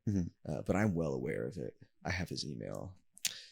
But anyway, just for the record, back when he used to release music under Pretty Pollution. So I actually met Levi in 2018 because he auditioned for my previous band. I had a little alternative metal band up in Orange County, and Levi drove all the way from San Diego to audition for it. And I was really stoked because he has a great voice. He kind of sounded like Maynard from Tool, and he was such a good fit. And I was like, this guy's pretty cool. He's got crazy eyes that just don't blink, but this guy's pretty cool. And it didn't work out because the drive was too far. But I remember I would actually keep up with him and like look up his music after that. And I was like, I wonder what Levi Pretty Pollution has put out. And then he kind of went off the radar for a while. And then Levi Bikely sent me a photo. Before I even had met Levi Bikely, he was just some random dude in my DMs. And he goes, you look just like my buddy Levi. And so he sent me a picture of Levi. I was like, that's the first thing he said to you? Yeah. I was like, I know him. We almost were in a band together. And then, yeah, the rest is fucking history. But that's why we have such a strong kinship, I think, because we're twins. And, you know, we've been very close to being in like what was supposed to be the biggest metal band in the world. They're supposed to be. What was supposed to be. Unfortunately, it just wasn't a canon event. Well, It just wasn't the time. I mean, maybe later in a few years the time will come, and it wasn't the time then. I remember he came in, he was giving us kind of like, you know, he's doing this like, Jesus, what you fucking whistle. But like, not like, this is not perfect. Like that. Not like that. Oh, It was Levi, much are you better. watching this? It was much better. By the way, I don't know if you watched the full episode, but Levi, especially that Levi, was giving me so much shit for liking Tool. He was like, you would like Tool. You're the podcast guy. And I'm like, Really? he wasn't giving me shit, but he's just like, you would like Tool. Kind of like that. And Maybe he's evolved. has he? I don't know. Is it- I mean, I Old by like Spiral. Tool. Is that evolution? Well, I like Maynard's voice a lot. I just don't. Their music's very hit or miss for me. I love Tool. you know. And Andrew's one of the biggest Tool fans ever. You talk shit about Tool, he's gonna... Their drummer's great. Danny Carey. I feel like Do you remember when he got arrested last year? Yeah. like this That might, was crazy. That was this random. might be hot, but I feel like if you hate if you hate on people who like Tool and listen to Tool, like if you're like, oh, you like Tool, psh, you honestly probably have never actually listened to a Tool song. That might be true. Actually. I think you probably never given him a chance. Actually, now that There's you just think- the memes yeah. about the fan base is what it Yeah. is. I Right, think it's right. also. I mean, like, look though. It's I mean, it's look cool. At the It's singer. cool to hate Tool, you know. Well, I think that some of the hate, which is there's a few bands like this, right? That like there's more than a few that a lot of the hate that they get is really hatred towards their personalities. But these guys should be well aware of how they come off. You know, you can't Right. sit through like especially an older Maynard interview and not understand why people feel the way they do. Like I feel like I'm a massive Slipknot fan, but there's yeah. there's a guy in that band who I can't listen to talk because I'm like, wow. Which, You know, clown? Yes, and I'm like, Yeah. this was an interview that I'm hoping that he never watches this one day in case we're up to play Knotfest. I think But- they just got rid of Craig. I know. I don't Sign know. of an era. It's like it feels like every 3 years they Wonder what Corey Taylor thinks. swap a member. He out. he probably made the decision. Yeah, probably. Jeez, I mean, Fibonacci sequence. But I get it. Like, you don't understand what's going on in like somebody's head, and like, frankly, like these guys, obviously, they've had this, this project that like turned out this massive success, right? mhm. But it's still like, dog, when you can turn 2 questions into like a 30-minute interview, and you manage to not answer either one of the questions. Like, I don't know Yeah. where to even start with that. You know what I mean? We've seen that here a few times. It's Levi musically Levi. looking at you. yeah. Yeah. Dude, I'm a big fan of Tool and big fan of Maynard, especially. Like, I didn't even know like his original thing was Rage Against the Machine. He was in the Marines too. What the fuck? Really? Yeah, Maynard I have was in the learned Marines. 2 new facts about Well, Maynard he's today. a crazy guy because he's also like trained in like jujitsu and like judo. I think it's judo, mixed martial arts. Like there's that famous video of him, like a fan hops on stage and then he does a judo flip Classic. maneuver and just tackles him Classic. on stage. Have you seen that, James? You're looking at me No, very. I have not. Let's seen pull that. it up, Andrew. I've never seen this. Yeah, either. but Maynard was dead ass. I want to see Maynard Maynard fucking. That dude's arm bars. badass, man. You know who to me is like one of the OG badasses, like who will never not be badass to me. Ozzy. Well, I was thinking Henry Rollins. To Who? me, Henry Rollins is From Black Flag. badass, and just Oh, like okay, his okay. all of his belief system, like he is so. I have so much respect for that guy, and I don't give a fuck about Black Flag at all. Right. Like I just have a lot of respect for him. You know who else is a real badass? This might be a hot take. Courtney Love. for She's for badass. unlifing Courtney her Love. husband. I love the Courtney Love lore because I don't, a lot of people. She was in the Marines. Oh man, Feels like her life is one big conspiracy Here's an theory. interesting Courtney Love fact that people don't know was before she dated Kurt Cobain, she dated the keyboardist for Faith No More. I knew that. I don't know what his I keep blanking on his name, but the keyboardist for Faith No More dated Courtney Love. And then they dated for a bit and then they broke up. And then sometime after he came out as gay. And like the whole joke is like Courtney Love was She turned him gay. gay. Which I mean, she's quite mannish, no? I don't really know. I love that video where she threw the shoe at Madonna. What? Do you remember that like, classic? This is like when MTV had like the good, like, they had like the good award show coverage. And there's an interview with Madonna up there being a total bitch, whatever she does. Sorry, being a total asshole, whatever word. B-I-T-C-H. Being a I mean, diva. she's just, to me, a bitch is gender neutral. She's a bitch. Madonna is such a Madonna. Madonna. But she's sitting up there, she's talking, she's doing her thing, whatever. And then Courtney Love just fucking throws his shoe at her. And she comes up to the balcony and then she just sits in on the interview. I wonder if she's the same shoe thrower from that one George Bush press conference. Dude, that would be fucking legendary. Yeah, Andrew, were you able to find the Maynard judo assaulting of a fan? Remember when the singer for Lamb of God? Remember when he accidentally killed that guy? What? the fuck? Do you remember that? No, And then he went to oh, Not that. that. That top one was Not that top one was not a that little. one. that one right there, the blue, the ones or the 4 minute maybe. That's Does he really rock this man's shit for 14 minutes? I was gonna say he beats the shit out of Fucking this. suplexes him. Look at that guy. Whoa.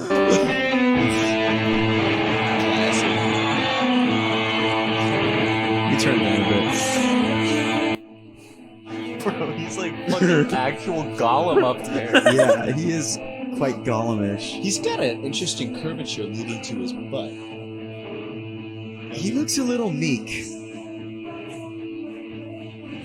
Thanks for looking for an Andrew. There, yeah, right there.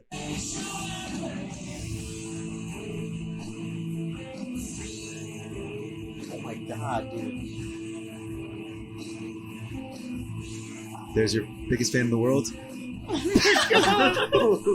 Bro, and he like lured him in. He like tried to hug him too. He's like, "Oh yeah, bro, welcome up. Welcome up on stage, He has a man." headlock and he's still singing. Hit him with the what the fuck? This is so classic. Hit him with the classic. And the guy's like, "Yes." Look at him submit. He's totally submitted right here. That's a How many jiu-jitsu head He's and trying arm. to raise his head. He's like, "Yes."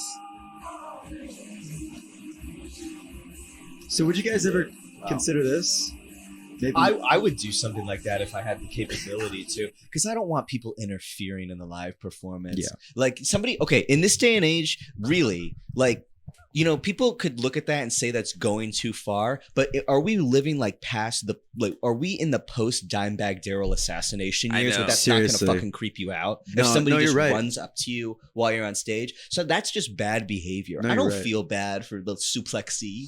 And I think like the whole like Will Smith at the Oscars things also like brought that up. Well, not maybe with music, but Yeah. just like It's just like an well, just like an unexpected reaction from the audience, like something you could never predict is going to Right, happen. yeah. But like, I feel like you also kind of have to be ready for. Bro, I've had people while I'm on stage, because I like to try to get to front. You know, we all try to get up and be interactive with the crowd, and we love when people are also interactive. Like tonight, for example, people were all up Yeah. on them when they were shredding up at the front of the stage. Yeah, It was Michael, super you cool. actually came down from the stage and were. But the part that I think it starts to cross the line is where you like, you know, initiate a touch that's unwanted or actively infringe on space where you don't know where cables are attached to expensive equipment or where we might hit you with a headstock. I get hit that shit. And like I've had someone, you know, multiple people at the same show choking me from the crowd, from the front. No joke. I shit you not. We were playing Humble Heart and some people were at the front of the crowd just choking me in the neck mid growl. And like, it was a real like, what the fuck? Why would you do that? Like the I should not be audacity to laughing think at that this. that's like the audacity thing that's okay, because I know we were talking about earlier with some of these like, you know, shows that have gone awry, and like I think it's a lot of times really easy for band, like, yes, obviously promotion has something to do with it, like sometimes promoters can drop the ball, sometimes bands can drop the ball, but you know, there's just some things that you can't really plan for, and sometimes you just go to a show and the people in the audience are really fucking inappropriate. You know what I mean? Like putting your hands on somebody, no matter how close, like if they come closer to the stage or like they put their hand out, it's completely different. Like if you touch their hand, it's not even the same universe as them putting their hands on your throat.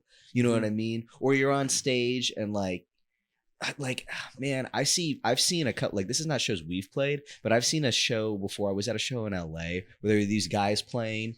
And there was this photographer and she came on stage and she was like touching their asses. And I assumed that she was with the band. And afterwards they were like, no, she wasn't. And she was the band before. She would just go on and touching them. And the idea that like you just feel that like, you know, that emboldened to do something like that. Entitled. And then no, yeah, it's just like, it's really bizarre behavior. And we've had a couple instances where people have like, you know, one time we were playing and somebody came behind me and put their hands on my shoulders. Well, Yeah. maybe not with the band. Like, I mean, I hear about shows.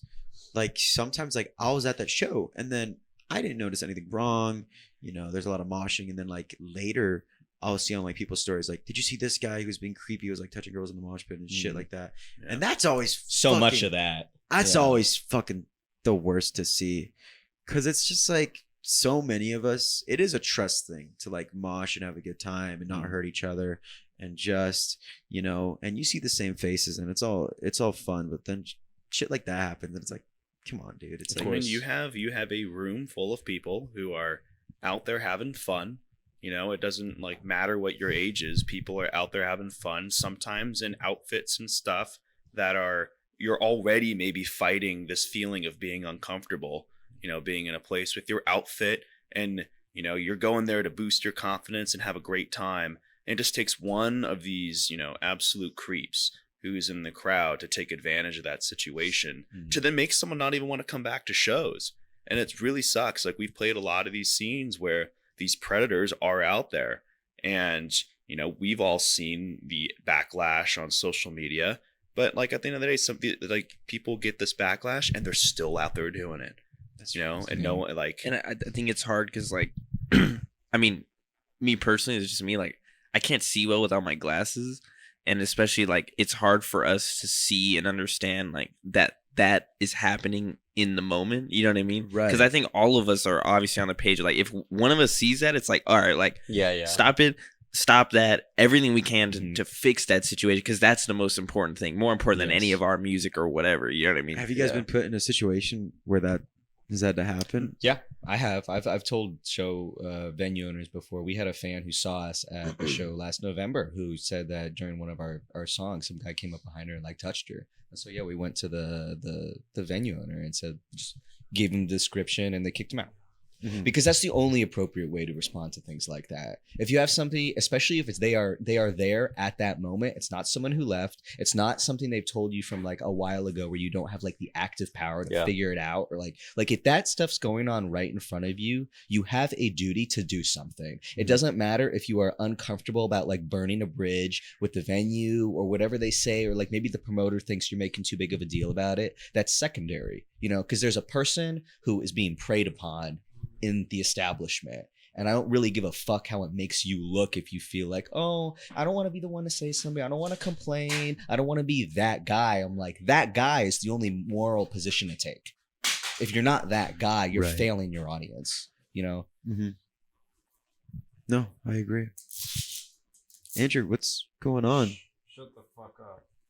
I hear tape. I hear a lot of stuff. Are you tying up my dog and holding her hostage? I really hope not. I like eating dogs. Interesting.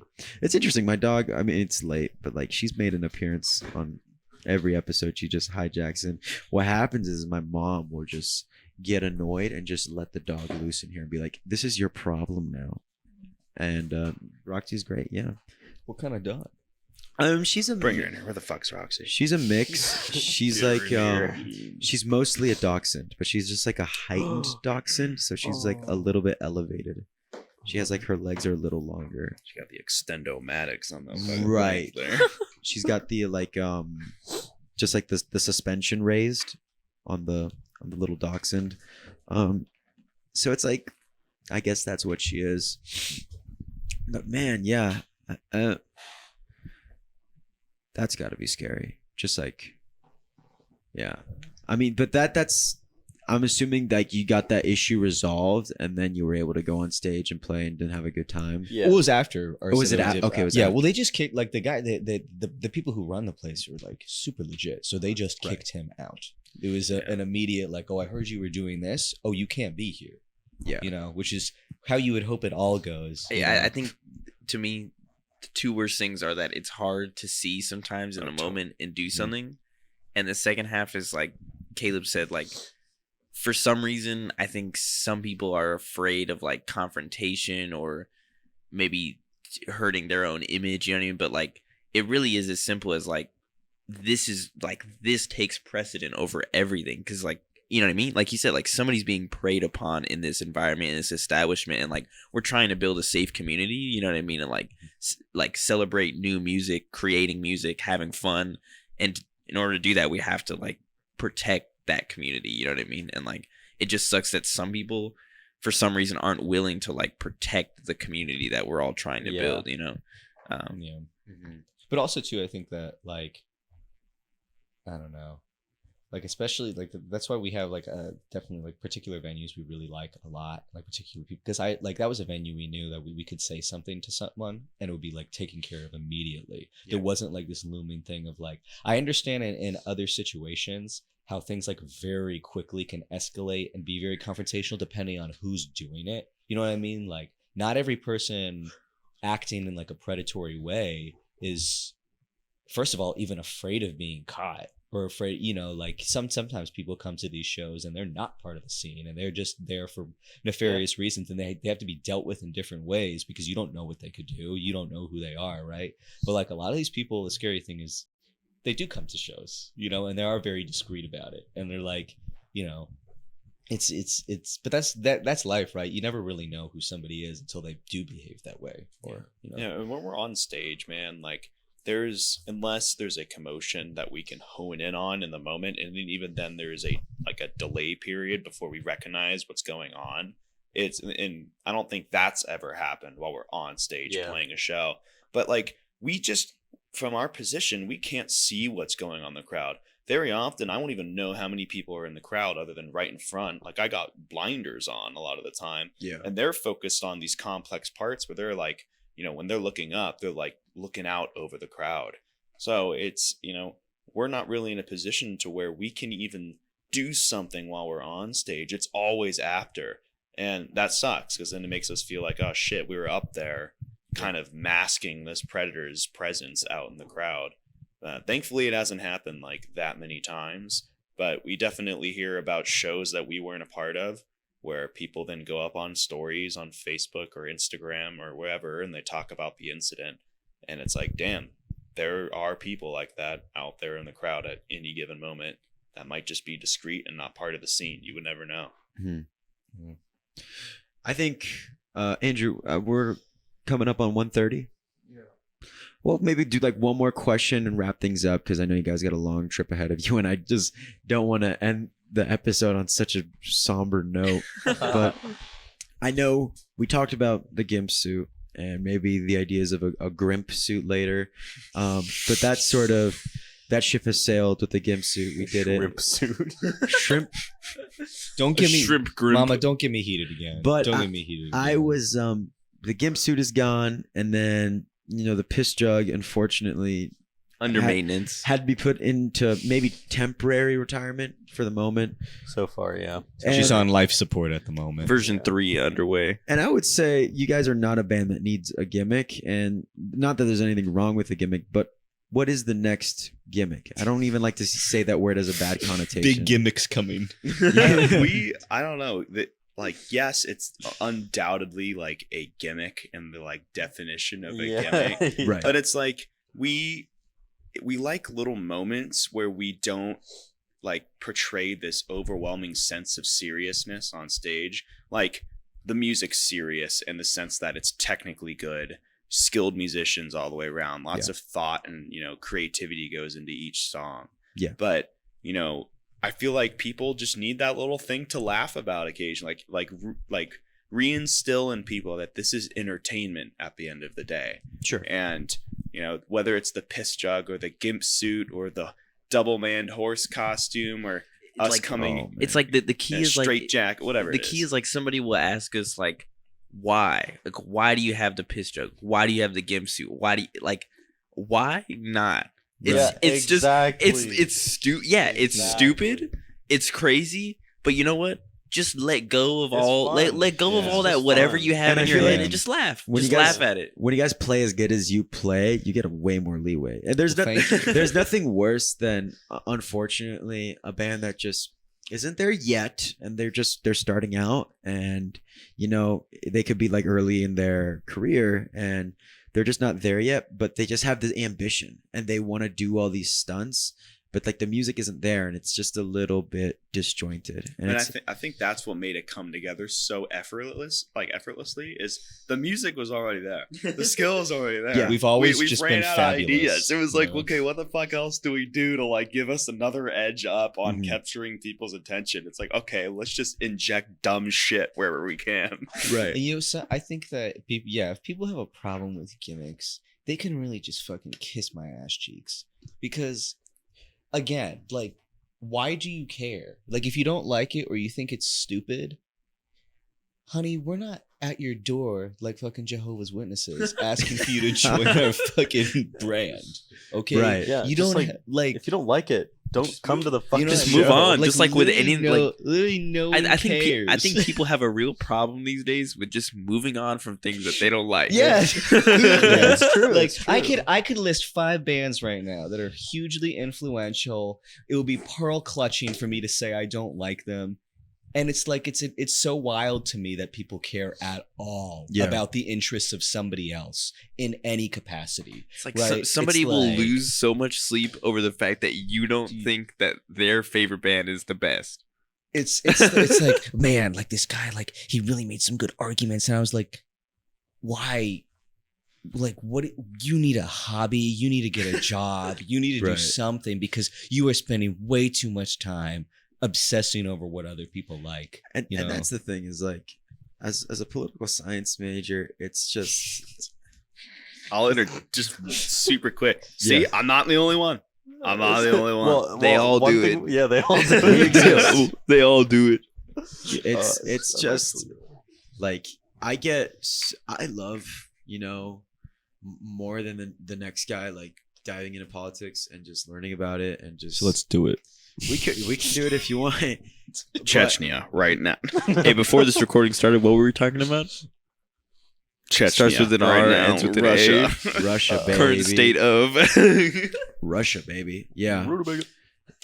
Sorry, what were we saying? We're being immature. That's what it's all about. I mean, but like I like learning about it because what got me into politics was like my love for history, but it's just so exhausting listening to these debate lords and all these people memorizing talking points, and these people they care more about fucking winning an argument That's literally the whole point. and of debates. spewing their talking points that make the most sense and box you into like a logical corner than actually like getting to the core issue. And that's just why like I think debating is really dumb and it's tiring and I'm bad at it and arguing and that And point, it doesn't make you more right. no. It doesn't Like, make you more it just tricks correct. dumb people who are listening into thinking that, oh, that guy talked better. He right. Debate me. Exactly. Debate me. You couldn't debate me. No one will debate me. No one will debate me. See, no one's gonna debate me, and that's why the left is afraid of me. And for the No one's debating. seriously, and that's why I go to these Politicon and nobody talks to me, and it's really the left. Because nobody can see further enough down into the ground.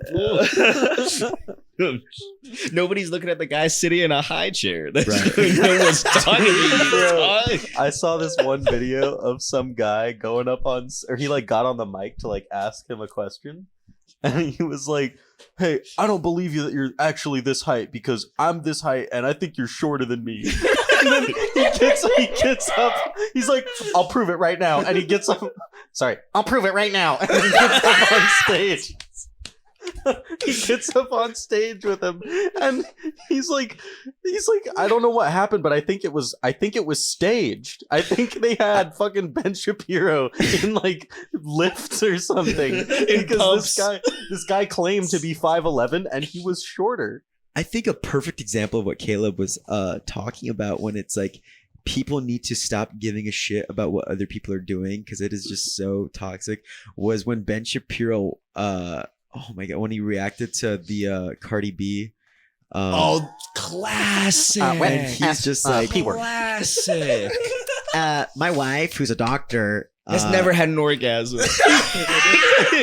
My wife has never once gotten wet down there. In fact, it's a sign of bacterial infection. So there, in your face, own the lips. my wife, who happens to be a doctor, actually says that P words cannot be wet, and her P word has actually never been wet because he's actually incredibly healthy. So this is not correct. Dude, Checkmate. talk about like the biggest fucking most embarrassing Self-report. like the most embarrassing self-own of whatever year that came out. I was like, we have a man on like the biggest. This was a man who was on like nationally syndicated radio when he was like 16 or whatever. This guy's a lawyer. This guy went to Harvard. This guy's like the biggest like alternative news in the country, admitting he cannot and has never given his fucking wife an orgasm, and she has never been visibly excited by his presence.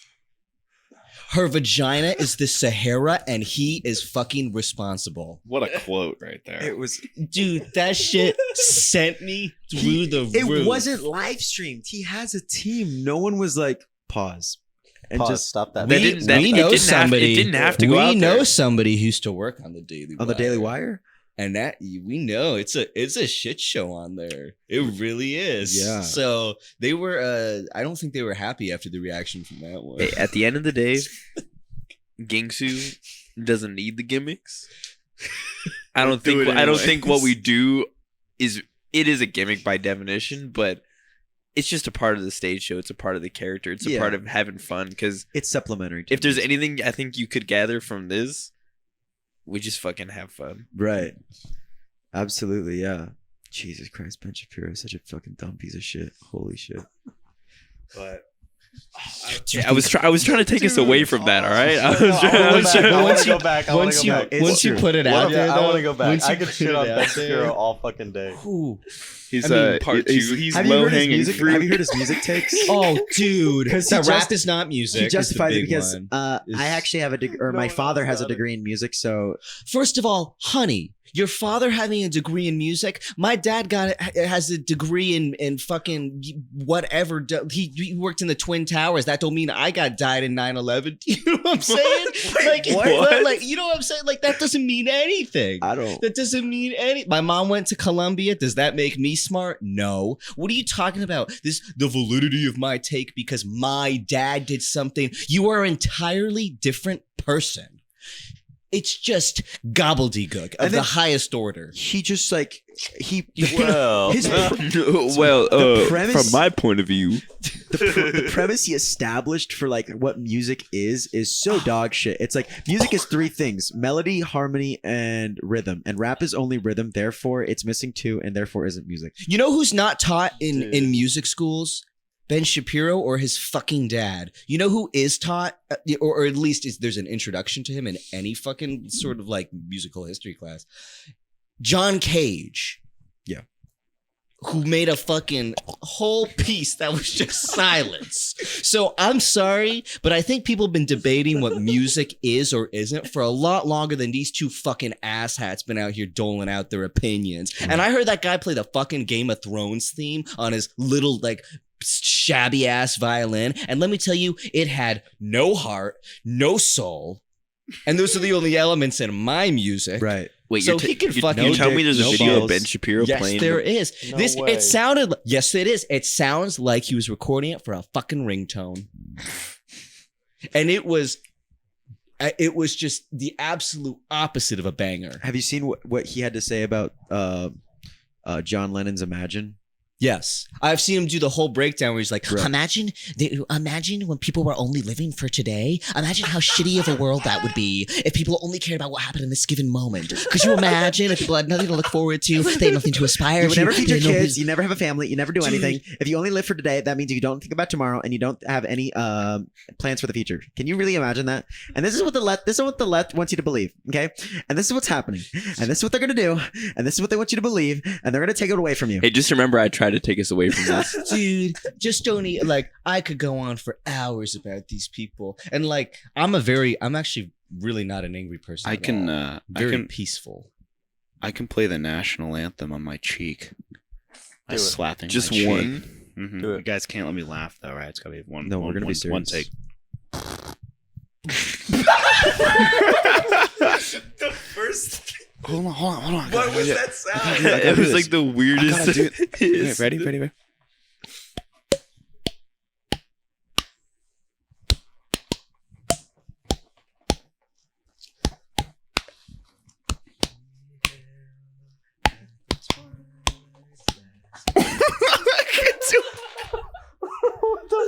And the rocket's red. I thought I'd try to get us off the conversation in another way. Wait, is no one? If we're not feeling this conversation, we can move on. I don't. It's okay. Well, it's not that we're not feeling the conversation. I'm just wondering how long are we gonna? We could be here all Like night. we could be here all night, dog. But what fucking time is? I don't even know what time. What day is it? It's Sunday. What was that Sunday? video? That It's was Sunday, pulled up there? 2:20 a.m. I think he just likes to put trippy Pink Floyd videos, but you know what? I think ripping on Ben Shapiro is a much better way to send off the show than where we were at before. So I'm really happy there, and I'm really happy about that national anthem performance. Maybe we can reprise it while we do the outro. Shout out to my homie John Cage. Shout out to John Cage. Shout out to John Cage and my show do comp. Duchamp or Ducamp? I don't know. I don't know either. I don't know. 433 is one of my favorite songs ever written. I listen to it every day when I wake up. Oh I actually shit! Who love just John walked in the Cage. snooze room? Is that Ben Shapiro? Imagine actually having a good show. Imagine actually having a good band on. Imagine actually having an original idea. You're just trying to copy Joe Rogan, which I've actually been on many times. I'm actually a regular there. Oh, quick fuck, marry, kill. Okay, my roommate gave me this fuck, marry, kill. Okay. You've got Ben Shapiro, Andrew Tate, and good old boy Jordan. Who are you gonna fuck, marry, kill? I'm gonna fuck Jordan Peterson. I'm gonna kill Andrew Tate and marry Ben Shapiro. Okay. Because I also said marry Ben because I Sounds think about he has the right. most money. I killed Jordan because I think he's actually the most like dangerous overall. Just remember, I Jordan do. eats a lot of red meat, so like He's already half. I mean, he's already half dead. You can Salt and water. marry Jordan, and he'll just kill We'll himself. have to have a Jordan discussion off camera. But Gingsu, I love these guys, and I love them more having them on. Thank you guys for coming. Thank you guys for watching. If you made it this far, that's insane. Please get a hobby. for our sake, please. Go out, have Actually, some fun. don't. Please watch the whole thing. Watch the whole we thing. Need Selfish money and reasons. publicity. Selfish reasons, Gingsu's got big things planned. Horse suits, a lot of stuff. Besides horse suits, music, tours. Check them out. All right, Snoozer. See you later. Take care.